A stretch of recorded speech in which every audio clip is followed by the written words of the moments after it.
So I build websites for every single market, and every single market, this is my number one call to action. And it is the guaranteed offer program.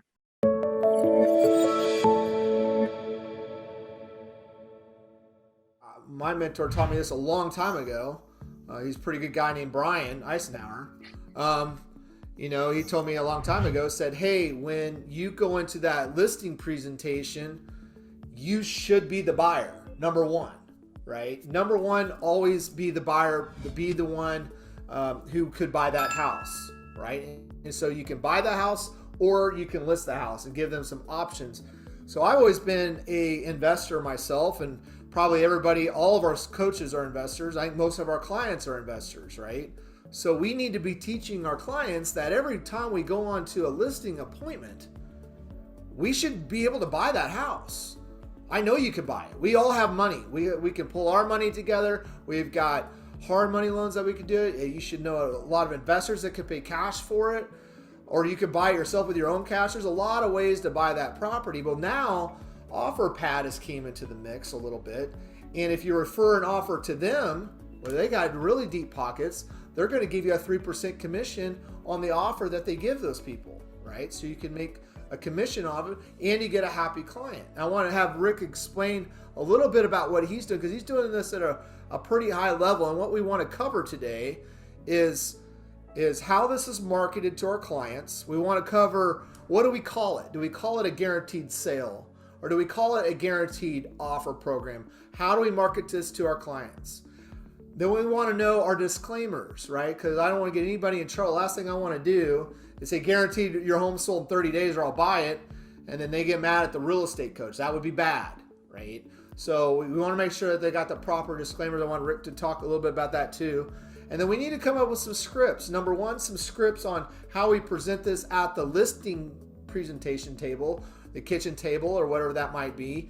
And then we also want to come up with some scripts and dialogues on how we use this in a lead generation standpoint, when maybe we're circle prospecting through a neighborhood, or maybe we're calling expired listings for sale by owner listings, or even having something to talk to our sphere of influence about, right? So I want to talk a little bit about scripts and dialogues and the way to market this. Do we do direct mail? Is this social media marketing? That sort of thing. So Rick, I'm going to kind of let you take it over from here and kind of show us what you're doing, explain it on your end of things, and we'll kind of go from there. Yeah, Brad, I think you're absolutely right. Real estate agents are out of touch. And I would call this a compelling call to action. Like, what is your compelling call to action? Like, the rest of the world has a compelling call to action. Geico, give me 15 minutes and I'll save you 15% on insurance. Ford, have you driven a Ford lately? Like, there's always a compelling call to action. I'm walking with my daughter down the college campus and they're like, sign up for a credit card. We'll give you a free t-shirt and hat. Like, there's always a compelling call to action. I tell her, avoid it.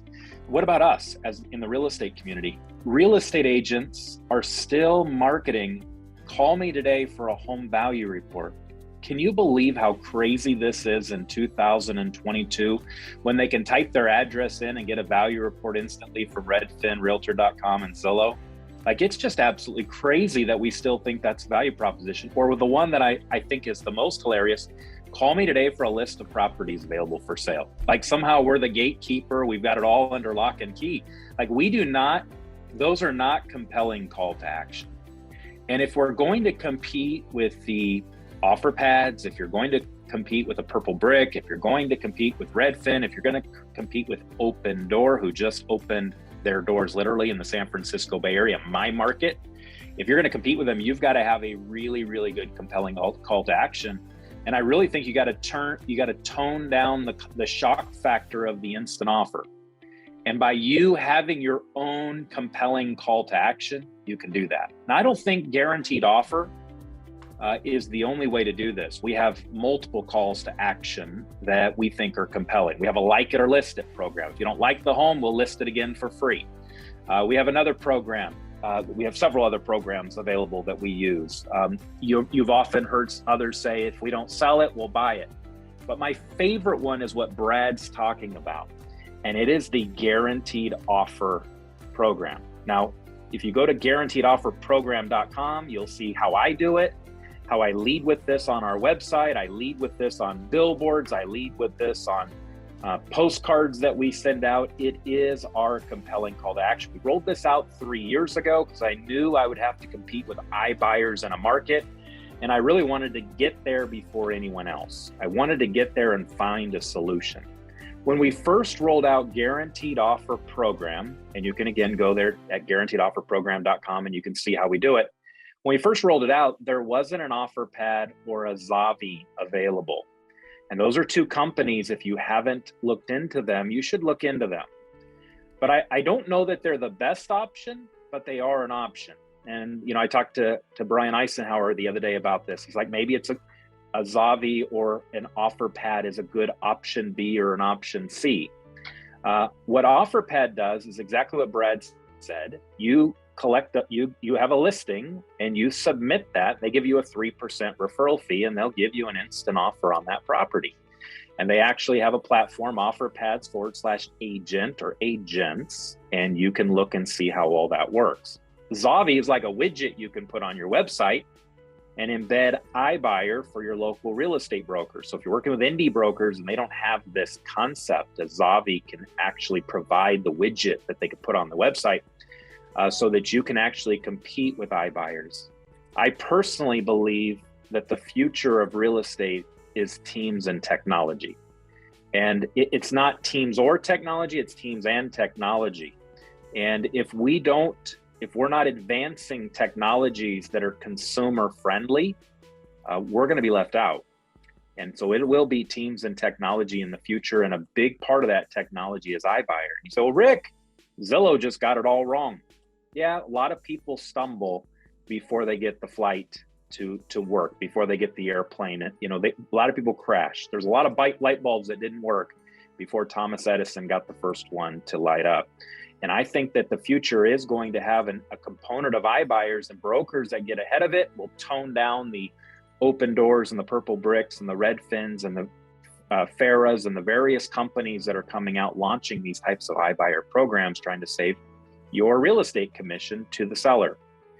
So you could use a Zavi and put that on your website, creating an iBuyer system. You could use OfferPad as the investor. But my favorite way to do it, even today, is you go out and find your own investors. There are investors that want to get a great deal. You know them and I know them. And what we did is we drafted a document called a memorandum of investor. And it wasn't a contract. It was more of a memorandum of understanding. And the understanding was if we gave you a property investor, you commit to writing an offer on that property 100% of the time, and you agree to write an offer 100% of the time on the property with our agents, and you agree to write an offer 100% of the time with our agents within a certain period of time. We chose 48 hours. And practically speaking, our concierge gets the call for a guaranteed offer. They might have seen it on a billboard. They might have seen it in our community on some of our signage. They might have seen it on our website. And then we use an RPR report and send over a price range to the investor, who then turns around and ratifies a contract, of which we take that residential purchase agreement to the customer, the seller at that point, ask them if they'd like to accept the offer or put it on the open market. Which do you think that most sellers choose to do? They absolutely want to put this property on the open market. They don't want to accept a low ball offer, as how they would phrase it. They absolutely want to get the highest possible price, but this gets the conversation started. And what we found is that if you don't have this, then when Zillow comes into your community and uses their instant offer as they did in the past, it was simply on their website. Like, you have the app, there was a little icon that says sell your home to Zillow. You clicked on it. Now you're going through that process. Or when other companies come and roll this out, you have toned down that shock factor and you've created a compelling call to action for those in your community. And it's beyond what most real estate agents are doing, because they're not willing to go through the effort to get the investors lined up. This can truly become a win-win situation, a win for investors that absolutely want to have opportunities to ride on properties, and a win for those that respond to the guaranteed offer program so that you can fulfill your commitment with integrity. If you're ever questioned on the program, you bring out the memorandum of understanding and say, this was my understanding with the investors. And don't get one, don't get two, don't get three. I think we have like a dozen of them that have signed this memorandum that they're willing to write on any property that we present them. Notice that I don't give them a price point or don't require them to write at a certain price. I want the free market to bear out who's going to write the best offer on the property. But I will present those guaranteed offers, and if they accept, it'll accompany a listing agreement, and will represent both the investor and will represent the seller on the property. So I've shared a lot here. I'm open to, Brad, answer any questions or concerns that anyone might have, or tell you what our experience has been.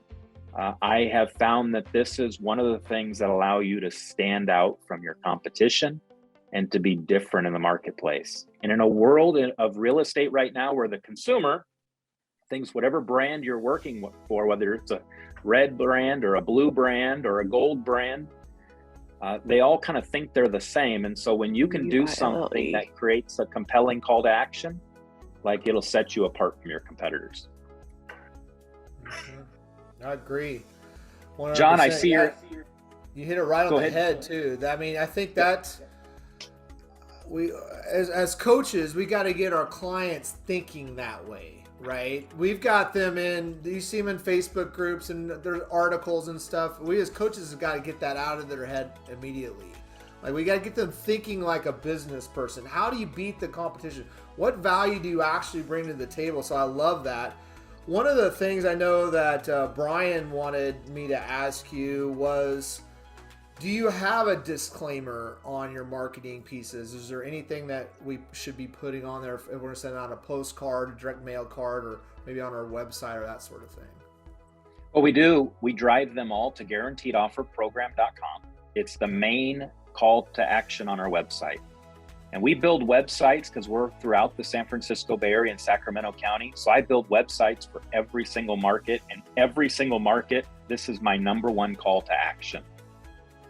To me, it also displays my confidence in the market, that I'm confident that we list your home, we're going to sell it. Whether you choose to use that option or not, I'm confident, and that portrays that message. And when you send out listing specialists to homeowners' property, I think giving them that confidence, if it's not self-confidence, it can be team confidence that we can do this, especially with some of our newer listing specialists.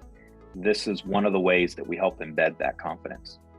Yeah, for sure. How do you, speaking of that, like the scripts and the dialogues, like if you were going to say, train me as a listing specialist to present this to a seller at the listing presentation, how's that dialogue go? So Brad, let me answer your question, then I'll go straight to John. John, I see your hand, so I'll go to you next, okay? So what typically happens, Brad, is that it's not something we're positioning at a listing appointment. We're already at the listing. So I don't go in and say we have a guaranteed offer program. What it is that someone's driving down the freeway, they see our guaranteed offer, they call it and said, I'd like to get an offer on my property. And it initiates the conversation. Then we show up with an offer, present it to the seller as if you would any other scenario, and say, you can either accept this offer, or we can go on the open market. What be your pleasure? And then you bring some comparable sales along the way to say, this is probably what the market would bear for your home. And there are circumstances where people say, I don't want to spend any money on making repairs to my property, and it's COVID, and I don't want to bring people trampling through my home. And so there are some very legitimate reasons why somebody may want to accept a guaranteed offer. And if that's right for them, like, we're totally cool to have that accepted. John? Well, I like it. I'm always prefer to choice close over, do I get the listing or not? So, but you said you represent both sides. And my question is, is there any discount on the percentage? Because we're getting a lot of pushback on, 5s and 4s. How do you start off at full 6, or where do you go with that? Yeah, John, that's a great question. Our model is a little different. So it's unusual my listing specialists represent our buyers, and it's unusual our buyer specialists represent our sellers. So in that situation, I have 2 agents that go out to the property, one that's going to help them when they go to sell, and one that's going to go to help them when they make the purchase. And so in that case, I'm usually able to clearly articulate, I got to pay 2 real estate agents, one for the buyer and one for the seller. And I think that common sense approach, like most people get it. When I go and I say, I'm the broker and I'm going to represent you and I'm going to represent the buyer, I tend to receive the same margin as if I sent out 2 team members, because they then want to get that reduction of commission. So I think by keeping consistent with your standards and by having a buyer specialist and a listing specialist involved, our listing specialist will be the one that goes on the appointment. The buyer specialist is the one that wrote the offer on behalf of our guaranteed investor. We've got both people engaged in the process. And if they're going to accept, it's going to accompany a listing agreement as well. I have a question. Yes. So Rick, when you said that initially the calls coming in from someone who knows about your guaranteed purchase program, if a past client reaches out to you just to list their home, but it's not part of an initial conversation, do you ever bring it up? If it's right for them, of course, we'd be happy to. We're going to be, collecting an offer from an investor. I just find that most people want to put the property on the open market. Okay. And so if it's right, it's not that we're trying to hide it or disclose it. It's all over the freeway here in the San Francisco Bay Area. People see this all the time. And when you step outside of like local real estate and you see who's running strong, compelling call to actions, that tends to be the #1 compelling action across the country. You step into Atlanta and you'll see Mark Spain. That's what he leads with. You go into Minneapolis, you're going to see a Chris Lindahl. That's what he leads with.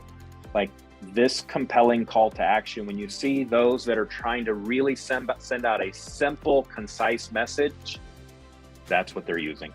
There's really 2 parts. You have the presentation to the seller and you have the presentation to the investor, right? And I think what's held most real estate agents back is they didn't have part B. They didn't have the investors who had the memorandum signed like we did. And now with these online solutions that are coming out that allow agents to put that onto their website or to have a several different options that if their investor won't make the offer, then they can find, that Zavi will. And if Zavi won't make the offer, then you can go to Open Offer Pad. And then there's several others available too. It's not the only one. I was just reading an article the other day that 15% of all purchases were non-owner occupied in the United States last year. And BlackRock is the #1 landlord, the largest landlord of residential single-family homes. Do you think a BlackRock would like to be introduced to this program? Of course they would.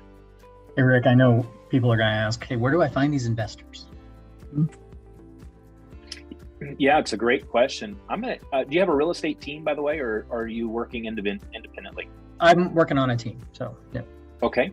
So what I have found is most of my buyer specialists have investors. And I don't mean the late night infomercial investors, because you know exactly what I'm talking about, right? There's a lot of people who say they're investors. They're not investors. They're spectators is what they are. They're avid students of the market, but they don't actually pull the trigger and buy anything. We're looking for the investors in the market.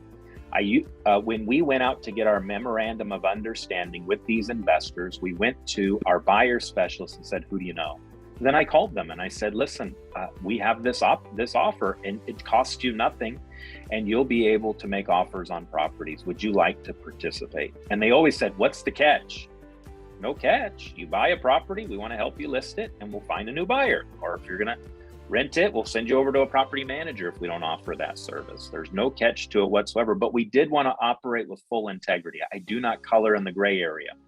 I don't color outside of the lines when it comes to legal matters or issues that can affect our reputation in the market.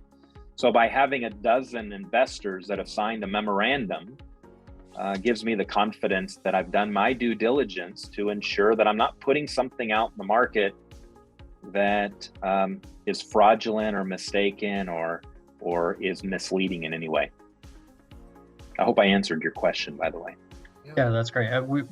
My team has a similar thing, and it's networking is really how we found a lot of these folks. And as you mentioned, one of the things that maybe people will, well, are they really going to want to? it's exactly what you said. What investor wouldn't want someone to bring them opportunities all day long, right? That's exactly right. And what homeowner doesn't want to have the option? What homeowner doesn't, I mean, they don't have to take the offer. They're not obligated to take an offer now, even if it's at the full list price. They've got to ratify the purchase agreement. And so it starts the conversation. It tones down what's coming into your market in mind, which is a bunch of instant offers. And it allows you to get there as a local real estate broker and provide that compelling call to action before that sign is peppered all throughout your community. And people are shocked to see what that company's doing. And you're going to be able to say, I've been doing this for years. Happy, you want a guaranteed offer? I'll have it to you in 48 hours. When can we meet? And you do this face to face. This is not a Zoom meeting. You go out to their property, you look at their home, and you made an offer, and you submit that on their behalf. You make it subject to the investor going to the property, all the practical things that this group completely understands how to do. And you got a really good offer. You've got an offer. And what happens is when you work with like a dozen investors, it begins to tap into the free market. And your investors actually start making more competitive offers. I lost that last one. Yeah, you lost the last one. You were way off. Okay, what do I need to do on the next one? Like, it begins to create better, more competitive offers when we let the free market do its thing. So are the investors? I'm sorry. For the homeowner, I think when you have 5 or 6 investors that make an offer on the property and only one can get the ratified contract, and you go back to those other 4 investors and you say you were way off on this one and this person wrote a more compelling offer, then they naturally ask, what do I got to do next time? And so, and that helps you increase the competitiveness of the offer for your client. There isn't the margin in today's market for flipping properties for them to come in at 50% or even 30%. Those margins have really thinned out in recent years. And this gives us an opportunity to present multiple offers to the client that wants the guaranteed offer program. It also accompanies, if the offers are in my left hand, a CMA of what the market will bear for that property is in my right hand, and with a list of things that they might want to do to prepare their home for sale. Kind of to your point, Mark, we got to get our clients thinking bigger than that, right? Like, getting money is not a problem to buy a house. Like, just put it, like I teach my investors that, just put an offer in, we'll get you the money. That's not gonna be a problem. In fact, I've got a lot of my real estate teams now pulling their money together and they are the investor, right? That's great retention for your real estate team. It's a great team building exercise. There's a lot to it. So finding money is never a problem, but getting people to start thinking this way, that's what we need to start doing. Now we've got the game plan and the playbook. So thanks, Rick, for being here. I really appreciate it, dude. Yeah, you bet. And that when you brought up a point that I think is really important, reminded me of when we started. We started with the goal of we would eventually buy the property. The investors were a means to an end before I would then write the offer on our behalf. And we did that dozens of times over the last couple of years, and where the investor didn't purchase it and we did purchase it. And so I think that's part of the value proposition for your team.